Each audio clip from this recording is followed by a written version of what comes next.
사실 항상 오면서 느끼는 거지만 처음 뵙는 이 과정에 보면 올림픽 결승전 정도는 아니지만은 항상 가벼운 흥분, 떨림, 설레임 이런 마음으로 이 자리에 섰습니다. 많은 분들이 말씀하시죠. 도대체 양궁하는 녀석이 무슨 이야기를 할까? 양궁을 가지고 무슨 강의를 하나? 이렇게 참 많은 분들이 좀 궁금해 하시더라고요. 사실은 한국 양궁은 역사가 정말 짧습니다. 짧은 역사 속의 한국 양궁이 세계 최고가 될 때까지 최고 오랫동안 유지하는데 과연 어떤 말과 행동을 통해서 우리가 꿈을 이루어 왔는지 그 과정을 말씀드리고자 섰습니다. 요즘 전례 없이 참 코로나19 때문에 많은 기업, 개인 사업자 힘들어 하시는 거 알고 있습니다. 하지만 세상은 돌고 도는 거거든요. 저희들은 이미 97년 IMF도 겪었지 않습니까? 국가 부도까지 우리가 겪었던 우리 민족인데 슬기롭게 잘 극복하시리라 생각됩니다. 사실은 우리 양궁도 정말 좀 어려운 시기를 지금 지내고 있거든요. 사실 지난 7월 24일부터 8월 9일까지 도쿄 동경올림픽이 계획되어 있었잖아요. 그래서 많은 올림픽 IOC 종목들이 메달 수를 많이 줄입니다. 축소시키려고 줄이는데 우리 양궁은 사실 메달 하나 늘어났거든요. 그래서 남녀 개인 단체 4개 했는데 남녀 혼성이라 생겨가지고 5개로 늘어나서 사실은 지난번 국가대표 선발된 선수들이 굉장히 꿈에 부풀었거든요. 대한민국 최초의 올림픽 3관왕을 이루겠다. 정말 열심히 하고 있었습니다. 죽을 만큼 노력했었죠. 근데 1년 연기가 됐잖아요. 그 연기되는 그 바람에 또 국가대표 선발전 새로 시작되거든요. 정말 운이 없는 선수들이죠. 3관왕을 정말 이 정도 시기에는 엄청난 나름대로 국민들로부터 참 이렇게 성원도 있고 할 수 있는 그런 여건에도 불구하고 국가대표 새로 시작되는데 지금 현재 남자 20명, 여자 20명이 지금 선발되어 있습니다. 총 120명이 시작했다가 지금 20명까지 살아남아 있는데요. 남녀 20명씩 40명이 내년 3월부터 다시 또 계속 시작해서 최종 남자 셋, 여자 셋이 도쿄올림픽 출전하거든요. 지난번 선발됐던 선수들 얼마나 억울하겠습니까마는 세상은 또 그런 거 아니겠습니까? 또 여러 사람 다양하게 기회를 줘야 되기 때문에 결국은 무시하고 새로 하는 겁니다. 그래서 지난번 선발됐던 선수들이 거의 다 탈락했습니다. 한국 양궁은 항상 이랬습니다. 사실은 많은 분들이 이야기하시죠. 양궁하면 세계 최고. 또 어떤 분은 싹쓸이 종목. 효자 종목이라고 이야기하죠. 언제부턴가 우리 양궁은 올림픽 금메달 4개 중에 3개 따면 본전이고요. 2개 이하로 땄다? 반은 죽는 종목이 돼버렸습니다. 그러한 종목에도 불구하고 매 4년마다 열리는 올림픽 딱 시작되면 한 2, 3개월 동안 양궁에 관심이 엄청나죠. 과연 우리나라 효자 종목 양궁에서 금메달 몇 개가 나와줄 것이냐. 몇 개 정도가 나와줘야만 우리 세계 10강 안에 들어갈 수 있을 것 같은데 이게 가능할까? 모든 기준은 양궁과 태권도 몇몇 종목으로 시작하죠. 예상대로 우리가 성과를 거뒀다. 걷고 나면 그 다음 올림픽 끝나고 한 2, 3개월 후 양궁 선수가 죽었는지 살았는지 시합을 하는지 마는지 아무도 관심 가지도 않으면서도 올림픽 때만 되면 난리가 나는 그런 비인기 종목입니다. 그러면 생각해 보십시오. 이런 비인기 종목에서 만에 하나라도 성적이 나오지 않으면 성과가 나오지 않으면 일반 국민들 내리 속에 양궁이라는 단어가 잊혀지는 그 순간 우리는 모두가 공멸하는 거잖아요. 양궁이 죽는 거잖아요. 정말 그래서 우리는 살기 위해서 살아남기 위해서 죽을 만큼 노력하는 겁니다. 죽을 만큼. 죽을 만큼 노력했던 순간순간들이 차곡차곡 쌓여서 사실은 최초로 출전했던 84년 LA 올림픽 기억나시죠? 이고장 출신의 세항순 선수. 지금 LA에서 양궁 아카데미를 하는데 교포사에서 성공했다 이야기합니다. 잘 살고 있습니다. 그 세항순 선수가 한국 역사상 최초의 올림픽 금메달을 획득하면서 드디어 여자가 세계 정상에 올라서게 됩니다. 매일 함께 훈련하던 남자들이 충격 속에 빠졌죠. 우리가 매년 시무식 때마다 또 이와 같은 세미나, 교육 시간 때마다 대단한 슬로건을 걸어놓고 외쳐댔던 거 있었죠. 우리 세계 최고 한번 돼보자. 1등 한국 양궁 우리 하면 된다. 할 수 있다. 얼마나 외쳐댔습니까? 저도 매년 그 행사에 참여하면서도 세계 최고가 된다는 것은 먼 나라에 있는 다른 선수를 해야 될 몫인 줄 알았습니다. 그런 엄청난 올림픽의 최초의 금메달을 무명의 여자 선수가 획득하는 순간, 이야, 이거 정말 장난 아니구나. 하니까 되는구나. 그렇다면 우리 남자들도 조금만 더 집중하고 노력하고 우리가 뭔가 해내면 우리도 좀 꿈을 이룰 수 있지 않을까? 정말 열심히 할 수 있는 계기가 마련됐습니다. 동기부여가 된 거죠. 그 결과, 죽을 만큼 노력했던 그 결과 딱 4년이 지난 1988년 서울 올림픽을 기점으로 남자마저도 정상에 올라서게 됩니다. 그래서 사실은 저희 양궁은 최초로 출전했던 84년 LA 올림픽 때부터 2016년 브라질 리우데자네이루 올림픽까지 총 9번의 올림픽을 참가했습니다. 4년마다 열리는 올림픽 9번이면 36년 동안 단 한 번도 실패하지 않고 계속 정상을 유지하고 있다. 양궁 올림픽 종합 우승을 단 한 번도 놓친 적이 없다는 것이죠. 그래서 전 세계 많은 스포츠의 관계자들이 이야기합니다. 몇몇 국가의 종목들이 올림픽 출전해서 한두 번 잘할 수는 있겠지만은 어느 특정 국가의 한 종목이 올림픽 36년 동안 정상을 유지한다는 것은 정말 저건 불가사의한 일이다. 그래서 지금도 코리아 아초리 팀, 한국 양궁 하면 최고다 인정해 준 근거가 바로 여기에 있습니다. 이렇게 80년대 중반에 정상에 올라서서 정말 거칠 것 없이 질주합니다. 많은 국제대회 싹쓸이 가는 과정에 뜻밖의 우리에게 바로 위기가 닥쳐오죠. 지금 생각해보면 그 위기는 한순간에 온 것이 아니었더라고요. 끊임없이 위기가 오고 있었음에도 불구하고 저희들은 세계 최고라는 그 자부심이 우리도 모르게 어느 날 슬슬 10년이 지나다 보니까 바로 자만심으로 빠져 있었던 겁니다. 세상은 끊임없이 변하는데 우리는 현실 속에 적당히 안주하고 있었던 것이죠. 우물 아래 개구리였습니다.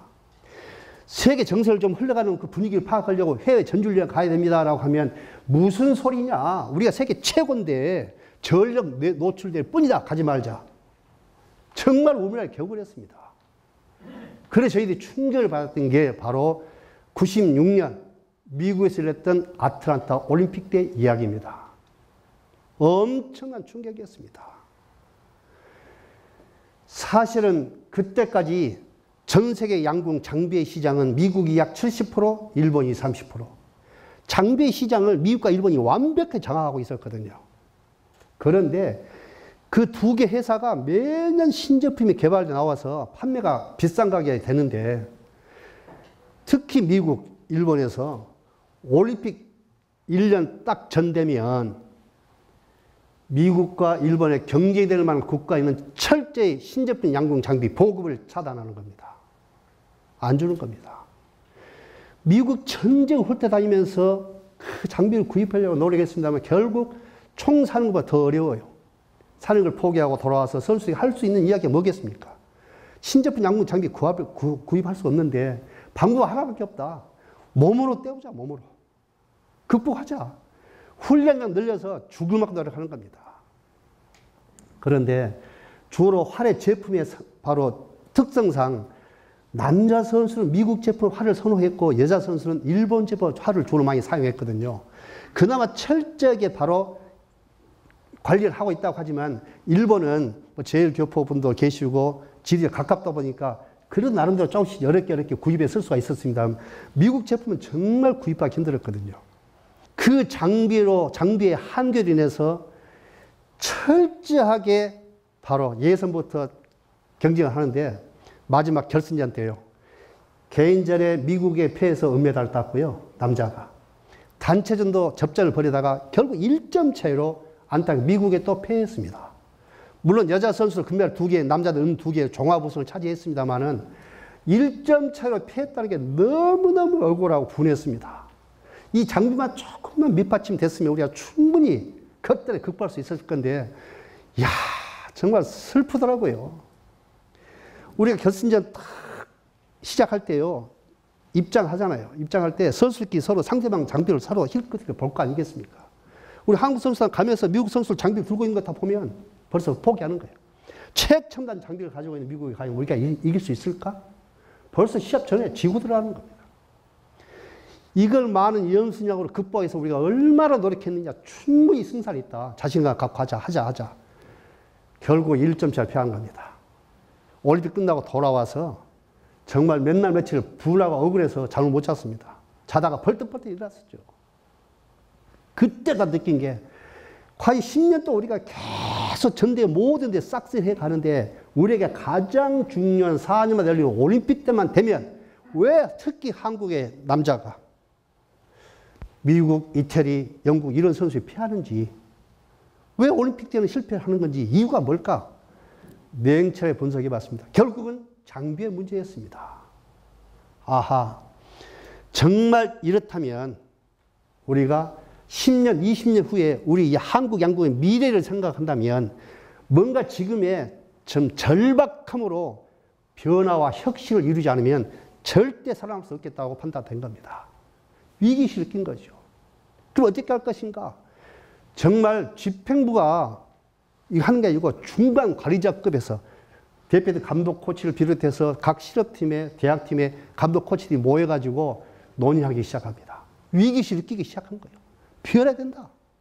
뭔가 또 혁신해보자.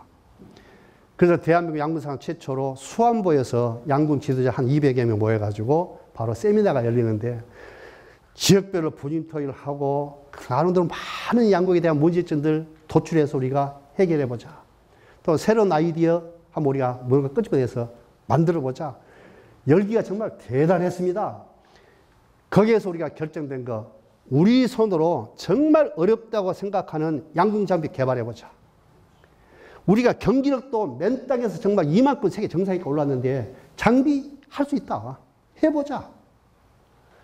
그러면 어떻게 할 것이냐. 전체 시장을 흔들어버리면 문제가 생길 수 있으니까 1년간 딱 유예기간을 주고 고등부 대학 실업팀은 그대로 진행하고 우리의 미래 초등학교 중학교 두 종목만큼은 절대 외의 장비 사용 못하게 하고 우리 국내 양궁 장비 산업을 육성시켜보자. 여기서 서로가 이야기가 된 겁니다. 그래서 어렵게 공표를 했죠. 와, 상상을 초월할 수 있는 엄청난 저항이 뒤따르기 시작하는데요. 무섭더라고요. 그때 한 16개 시도입니다. 16개 시도에 있는 학부모들 두고 일어나서 먼저 지금 뭐 하자는 거냐. 왜 하필 이 시점이냐. 우리 아이가 외지 장비 사용 못하게 해서 성적이 나오지 않으면 너희들이 장래 문제, 진로 문제 해결할 것이냐. 왜 하필 이 시점이야. 우리가 지금 외지 장비 가지고 지금 10년 동안 잘해왔는데 왜 이 시점이냐. 그리고 자, 국내 시장에는 국산 장비 만드는 회사가 하나도 없는데 외지 장비 사용 못하게 하면 도대체 뭘 가지고 시합 뛰란 말이냐. 주로 이렇게 항의가 들어왔던 겁니다. 그때 당시에 국내 시장 우리가 한번 살펴봤더니 국산 경기용 할 만한 회사는 없었죠. 그런데 장난감 할 만한 회사가 3군데가 있더라고요.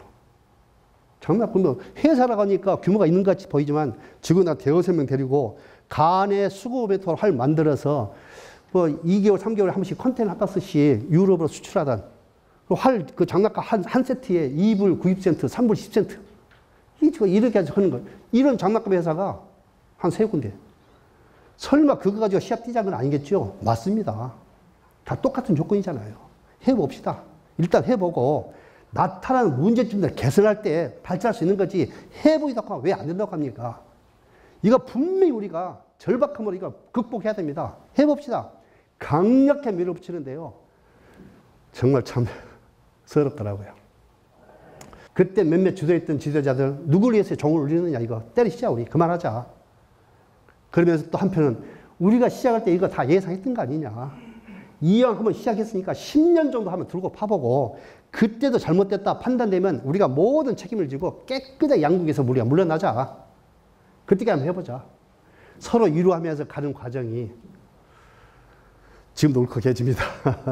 그렇게 바로 90년 7월 아틀란타 올림픽 끝나고 정말 눈물 있게 어렵게 공장에서 완전히 가서 살다시피 하면서 개발하는 과정 하나 개발하면 선촌에 와가지고 선수를 다 테스트해서 정말 아시아 선수, 우리 한국 선수의 가장 알맞는 활이 어떤 활일 것인가, 적은 힘을 가지고 적중이 좋은 활을 어떻게 개발할 것인가, 하여튼 철저하게 선수 입장에서 개발해 가는 과정. 이 과정에 그렇게 어렵게 지내는 과정에 뜻밖의 우리에게 행운의 사건이 터졌습니다. 저는 그래서 지금도 세상은 돌고 도는 거고요. 위기 속에 분명히 또 다른 기회가 주어진다. 저는 믿어 의심치 않습니다. 바로 위기 속의 기회는 무슨 말이냐. IMF가 딱 97년 12월 말 IMF가 딱 터지면서 얼마나 많은 중소기업, 대기업들이 무너졌습니까? 그때까지 초등학교, 중학교 어린아이들 쓰는 활 한 세트가 미국 제품, 일본 제품이 350만 원이에요. 활 한 세트가. 90년대 중반이에요. 그때 적은 돈 아니잖아요. 그러면 이걸 활 사면 한 2, 3년, 적어도 3, 4년은 써야 되잖아요. 활 수명이 6개월입니다. 날개를 당겼다 놨다 당겼다 놨다 하면 탄력이 줄어들어서 연습량 많은 선수들이 탄력이 떨어지는 활 가지고 쏘면 바람 불 때 적중이 떨어지거든요. 그 6개월에서 보통 길면 8개월에 한 번씩 갈아줘야 돼요. 바꿔줘야 됩니다. 초등학교, 중학교 어린이날 1년에 활 2대예요. 그런데 350만 하던 활이 98년 6월, 7월, 8월로 접어들면서 달러당 850원, 890원 왔다 갔다 하는 이상인 상황에 갑자기 1불당 2,000원으로 폭등합니다.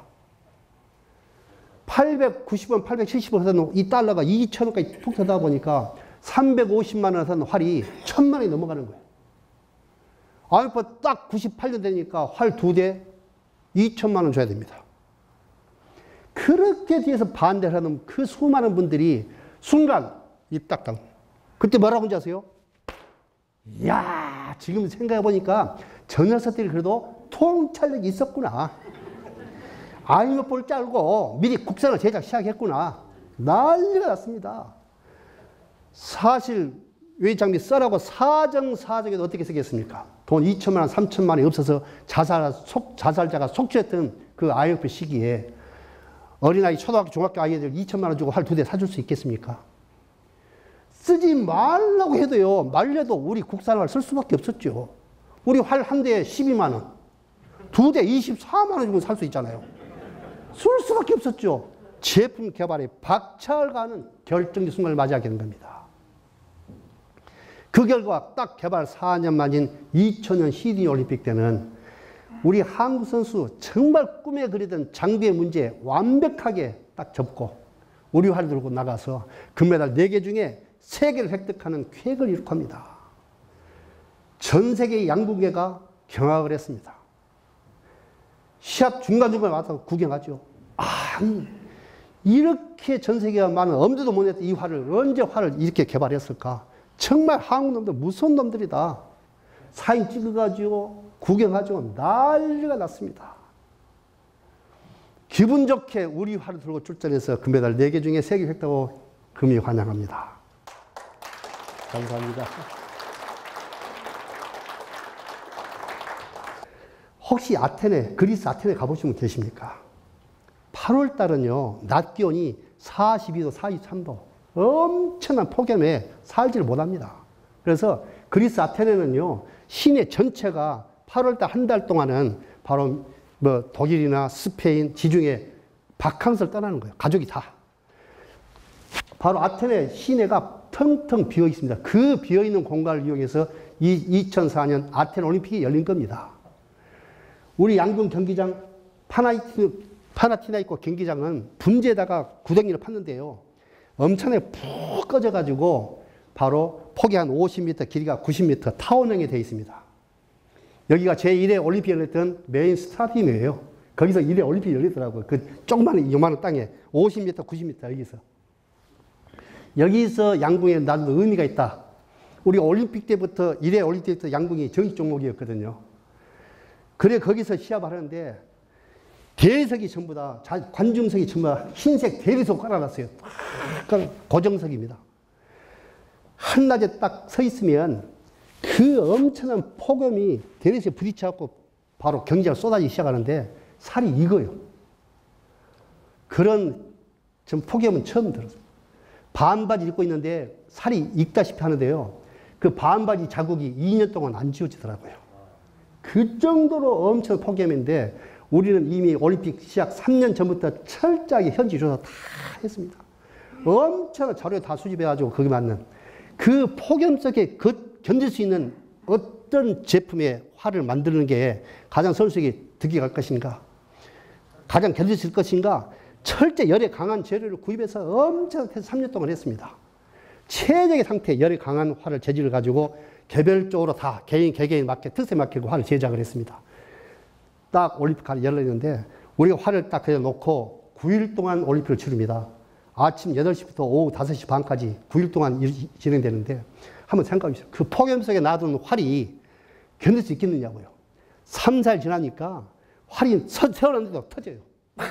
열이 터져가지고 또 살아남은 활들을 쏘면요. 이미 물러져가지고 화살 나르게 보입니다. 빌. 바람 쏘면 살랑살랑 불면 그냥 바로 적중이 떨어. 우리 제품, 국산 제품 쏘는데 스피드부터 시작하고 적중률이 상상 초월하잖아요. 거기 정말 놀란 겁니다. 와! 난리가 난 겁니다. 그때 많은 분이 뭐라고 했느냐. 시드니 올림픽 때도 충분히 검증이 됐다고 생각했지만은 정말 저건 선수들이 잘 쏴서 그런 건지 제품이 좋아서 양궁 장비가 좋아서 잘 쏜 건지 이걸 지켜보자. 그래서 안 쐈다는 겁니다. 아틀올림픽 딱 끝나고 하니까 완전히 검증이 된 거죠. 아틀올림픽 끝나자마자 제품의 줌이 쇄도하기 시작하는데 그 두 개의 장난감에서 이 활이 2012년 런던 올림픽, 2012년 브라질 올림픽 때 직접 눈으로 확인하셨잖아요. 전 세계 양궁 선수 10명이 출전하면 7, 8명이 들고 나온 우리 활을 보셨을 겁니다. 그 두 개의 활이 전 세계 양궁 장비의 시장 현재 70%를 장악하고 있습니다. 감사합니다. 저는 그래서 사실 이야기를 꼭 좀 해드리고 싶습니다. 개인이나 조직의 비전과 꿈을 이루는 데는 꼭 4가지 키워드가 있다. 그 첫 번째 키워드는 적어도 10년 정도는 미래를 내다보는 통찰력이 있어야겠다라는 생각을 갖습니다. 10년 후에 우리 조직의 흐름과 변화는 내가 하고 있는 이 조직에 앞으로 세계 시장은 어떻게 흘러갈 것인지, 어떻게 변할 것인지 고민해보자는 겁니다. 고민. 닥쳐서는 게 아니고 미리 10년 후를 내다보는 고민을 해야 된다. 그러면 철저한 고민 끝에 뭔가가 짚히는 게 있을 겁니다. 촉이 나올 겁니다. 이 방향 가지 않을까? 이 방향 아니면 한 3가지 정도를 딱 가지고 이걸 미리 선점하는 겁니다. 그래서 거기서 뭔가 이렇게 해보자라고 딱 나오면 바로 그 뭡니까? 결단력이죠.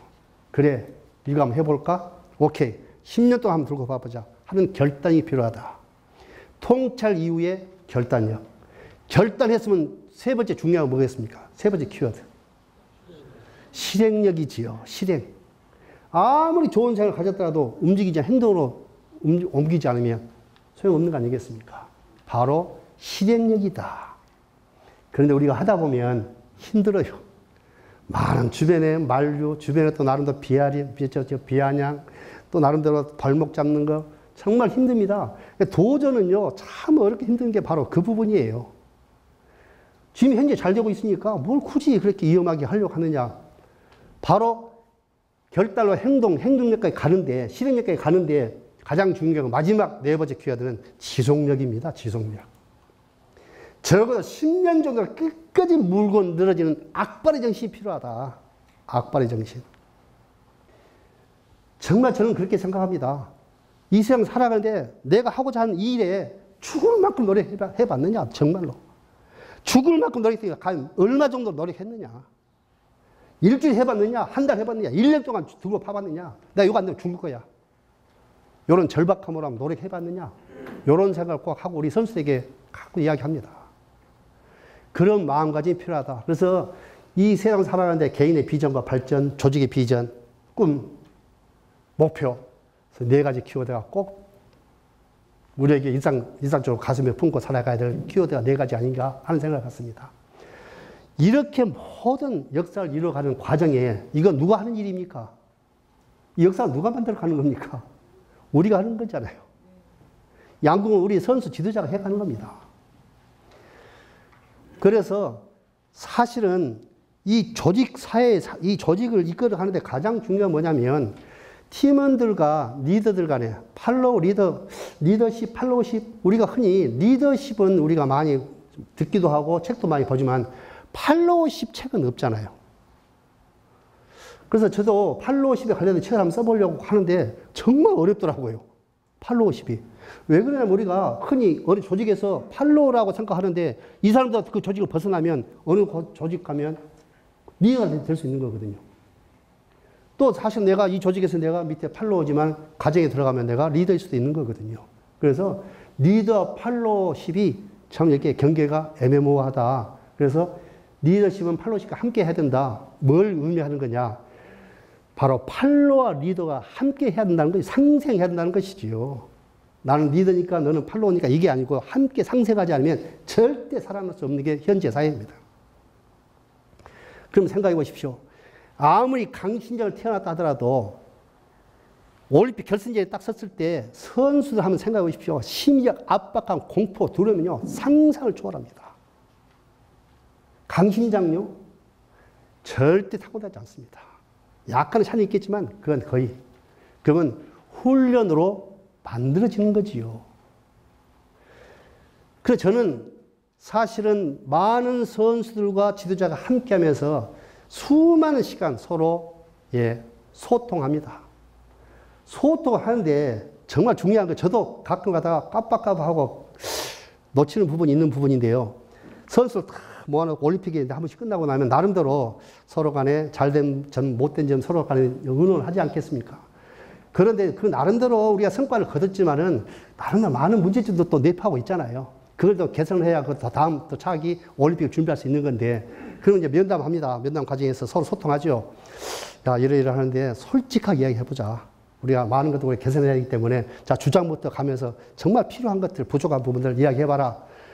그런데 주장이 딱 이야기합니다. 이건 이렇고 저건 저렇고 이야기 몇 번 하는데 보니까 감독 입장에서 기분 나쁜 거예요. 딱 그러면 이야기 끝에 딱 하면 딱 가르쳐가지고 야, 그건 아니지. 야, 한번 생각해봐. 내가 이랬고 그때 이랬고 여기 쫙 이야기 해봐라 해놓고 가르쳐가고 감독이 이야기 다 합니다. 그래가지고 너 똑바로 해. 너 그런 생각이니까 안 되는 거야. 앞으로 똑바로 잘해. 그러고 그 다음 사 이야기 하겠습니까? 그리고 결국 우리가 소통하자고 해놓고 감독이 혼자서 리더가 이야기 다 하다가 끝나는 거예요. 안 하니만 못하죠. 그래서 정말 이 조직 간 소통은 특히 리더는요, 경청입니다. 많이 들어야 돼요. 어떤 이야기 나도 들어줘야 됩니다. 이게 안 되니까 갈등이 생기는 겁니다. 저는 그래서 선수들 오면 우리가 보통 국가대표 선발전 과정이 많은 분들이 이야기하시죠. 양궁은 참 공정하고 투명하다. 이런 이야기도 많이 들으셨을 겁니다. 그 이유 어디 있느냐? 선발전 과정에. 선수들도 선발전 과정에 공정함도 있지만 또 지도자 선발을 하는데도 굉장히 공정합니다. 그래서 사실 모든 조직에 특히 대한체육회에 가맹된 67개 가맹 경기단체가 있는데요. 주로 문제가 뭐냐면 행정, 재정, 인사, 총괄 담당하는 전무이사. 67개 종목 중에 전무이사는 딱 67명입니다. 대한양궁협회 가장 67개 종목 중에 인기 없는 전무가 대한양궁협회입니다. 철저히 시스템 위에서 딱딱 공정을 하게 뽑아주니까 전무이사 잘 보일 필요도 없어요. 다른 종목 가면요, 처음에 저도 감독할 때 전무이사 나타나시면요, 90도를 끝까지 하고 수행 탁 하고 다녔습니다. 제가 전무이사 딱 하고 나니까 딱 가면 전부 다 안녕하세요? 언제 오셨어요? 안녕하세요? 언제 오세요? 감독도 안녕하세요? 언제 오세요? 인사도 안 해요, 잘해요. 눈에 보이면 인사하고 안 보이면 따라와서 인사할 것도 없어요. 그 정도 인기가 없습니다. 왜? 시스템에서 내가 잘하면 언제든지 국가에 선발되고 잘하면 대표도 감독 코치 될 수 있으니까 전무이사 잘 보일 필요가 없는 겁니다. 이런 시스템. 그래서 저희들은요, 선수 어떻게 선발하느냐. 1년에 고등부 대학 실업, 남자가 한 600명, 여자 700명 정도 됩니다. 인원이 1년에 한 6번에서 많게 한 10번 정도 출전합니다. 그러면 10번 출전하는데 어느 한 선수가 어느 한 대에 너무 컨디션이 좋았습니다. 최고 성과를 거뒀죠. 제일 잘 쏜 본인의 기록에다가 1년 동안 랭킹을 보유합니다. 집행부에서. 그러면 남자 1등부터 600등, 여자 1등부터 700등 나오지 않겠습니까? 쫙 나오면 바로 국가대표 1차 선발전, 남자 120명, 여자 120명 딱 거기서 자릅니다. 120명 쫙 잘라가지고 한 달 후에 2차 선발전 들어갑니다. 8일 동안 시합하는데 그 8일 동안은 녹여져 있는 게 그 선수 개개인의 특성에 따르는 바로 체력, 담력, 유연성, 지구력 다 경기 운영 등 전부 녹여져 있습니다. 8일 동안 딱 평가를 하면 나올 거 아니겠습니까? 평가에 의해서 120명의 선수가 남자 64명, 여자 64명 딱 선발되죠. 그럼 또 한 달 후에 또다시 또 평가를 또 합니다. 64명의 선수가 남자 48, 여자 48. 그 다음 또 선발해가지고 32명, 32명. 그 다음 선발해서 24명, 16명, 12명, 8명, 4명.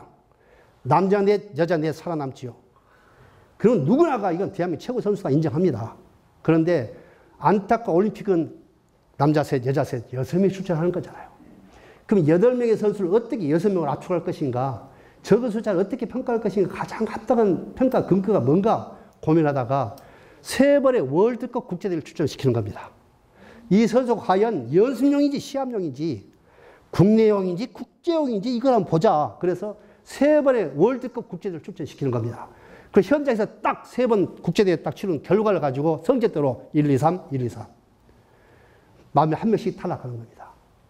따지고 보면 10달 동안 대 10번을 치러서 살아남은 이 6명의 선수가 대한민국 양궁 국가대표 선수입니다. 이 6명 안에 살아남기 위해서는 선수 자기 자신부터가 자기 관리 철저히 못하면 절대 선발될 수 없도록 제도적으로 만들어져 있고요. 아무리 스타 선수라도 1점 차로 떨어진다. 그대로 가는 겁니다. 절대 봐준 게 없습니다. 그래서 아무리 나이 어린 선수고, 예, 어렵게 힘들어도 1점 차로 6명을 선발된다. 무조건 뽑아주는 겁니다. 근데 딱 최종 선발 확정되고 나면 꼭 그런 분도 있습니다. 집행부에서 최종 이제 심사하잖아요. 그러면 꼭 몇몇 분들 이야기합니다. 이야, 선발이 끝났는데 정말 큰일 났습니다.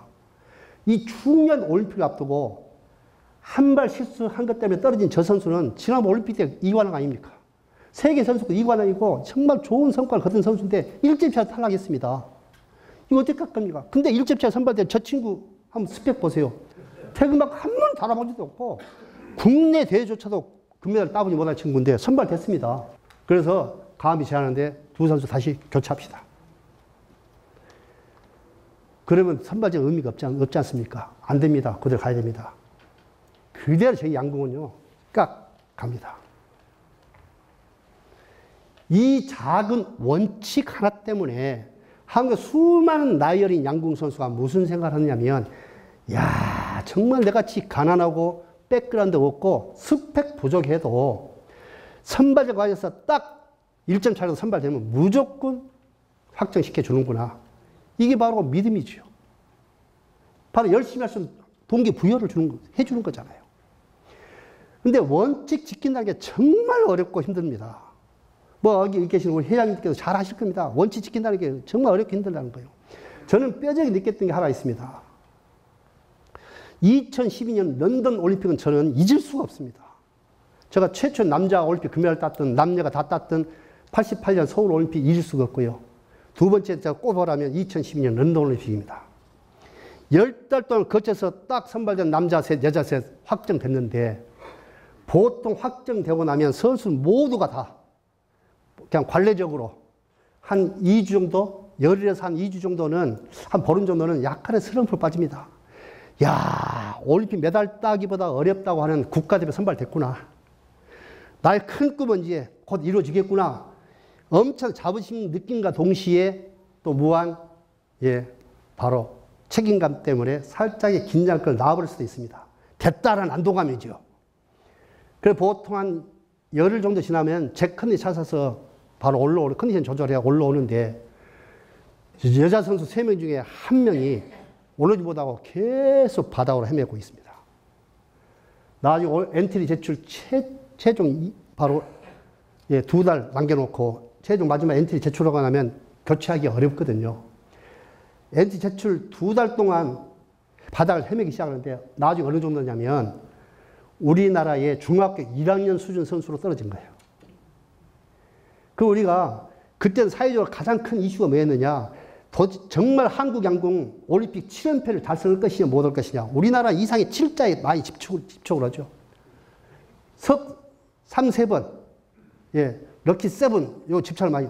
한국 양궁이 런던 올림픽에 7연패를 달성할 것이냐 못할 것이냐. 이런 것들이 많이 이슈가 돼 있었습니다. 그런데 단체제 7연패인데 이 친구 하나가 바닥을 헤매고 있다 보니까 밖의 분위기가, 양궁 전반의 분위기가 어떻게 돌아갔느냐. 정말 우리가 30년 넘게 지켜온 원칙이 있는데 이번만큼은 바꿔보자. 정말 쟤는 무조건 안 되니까 바꿔야 된다.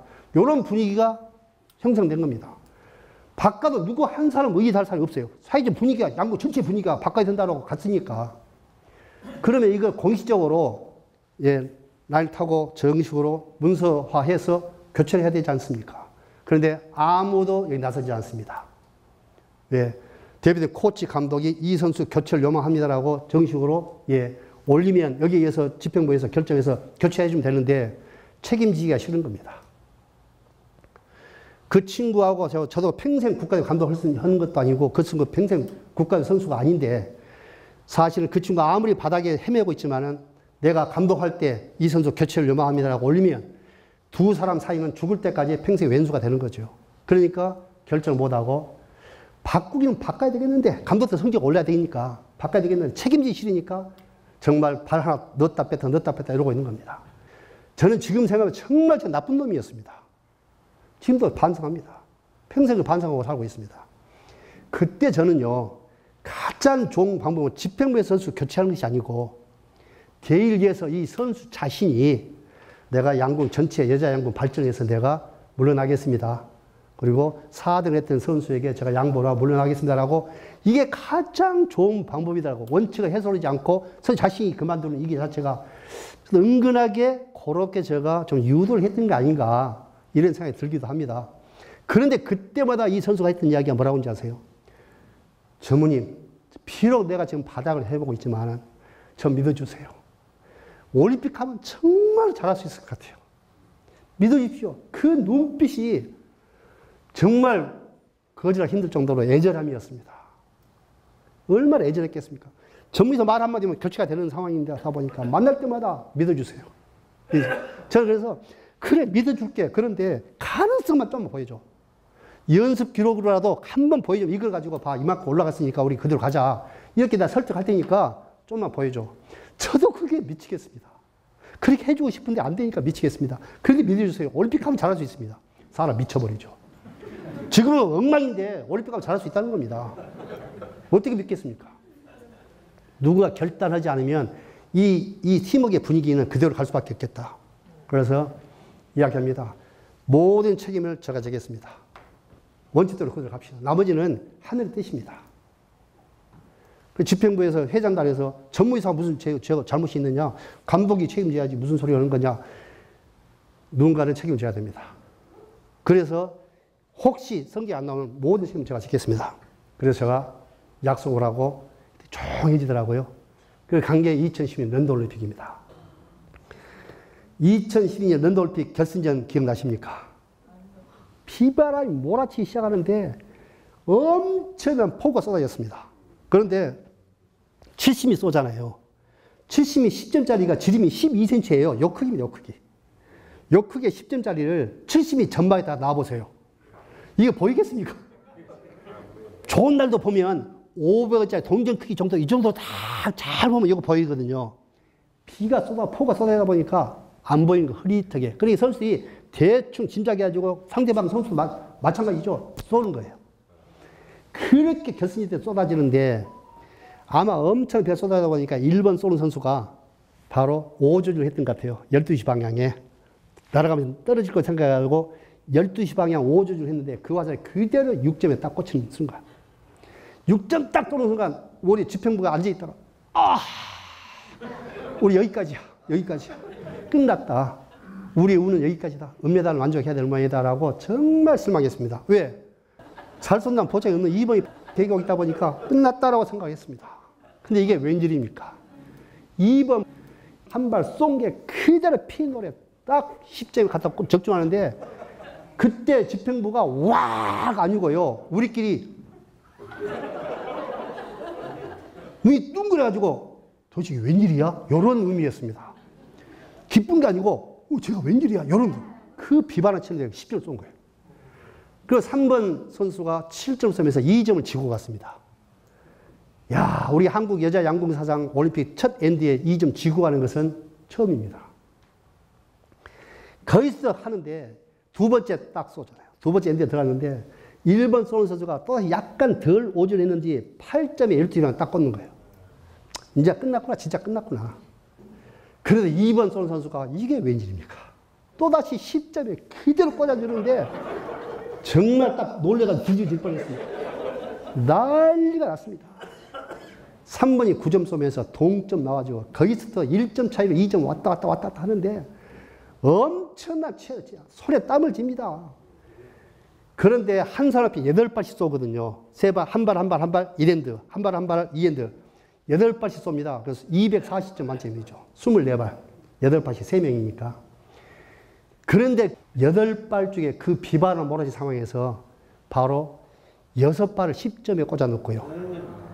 2발을 9점에 쐈습니다. 80점 만점에 78점 쏜 거예요. 그 바람에 바로 결승전에서 중국과 1점 차이로 저희들이 금메달을 땄습니다. 그 선수 그래서 금메달 따고 정말로 눈물인지 빗물인지 그 시상식 때 엄청 울면서 시상했습니다. 내가 뭐라 그랬니? 올림픽만 가면 할 수 있겠다고 이야기를 했잖아. 울다가 눈물 그래서 코시 시끌시끌 하다가 빵 터지는 이런 일이 있었습니다. 그 친구 귀국해서 1년 동안 선수가 잘하다가 지금 시집가서 잘 살고 있거든요. 지금 생각하면 이만큼 원칙을 지킨다는 게 어렵더라고요. 그런데 바로 어떤 바로 시너지 효과가 나왔느냐. 양궁에 많은 수많은 어린 선수들이 무슨 생각하냐면 야, 이런 상황에도 우리 집행부가 끝까지 약속 지켜주는구나. 정말 믿을만하다. 그 정도인데도 끝까지 원칙 지키고 가지 않느냐. 결과는 좋게 나왔지만 못 나오더라도 이게 약속 지킨다는 게 엄청 어려운 일이잖아요.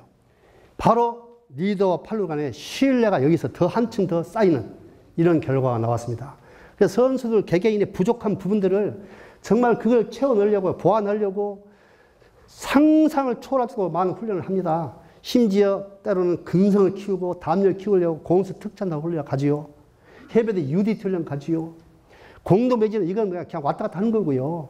예. 그리고 HID 옛날에는 북파 공작원 훈련하는 데 가가지고요.